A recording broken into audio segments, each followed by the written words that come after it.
Here's a brand new Bard wall mount heat pump, as you can see, which replaced one of these bars from the 90s. Not sure what year it is exactly. I haven't looked at the dash sheet since the Cool Mode video startup, I should say. Anyway, this replaced one of those.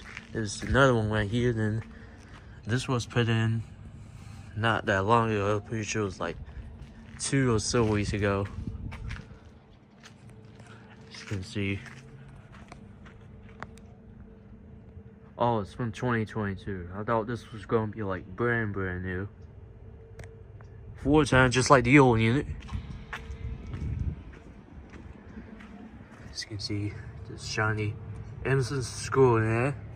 I'm pretty sure this was put in due to the old unit compressor going out, I'm guessing, because this one has the original scroll and the other one here has it too.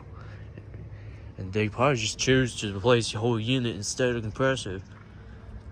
It is the old connected to the old unit, which is still up.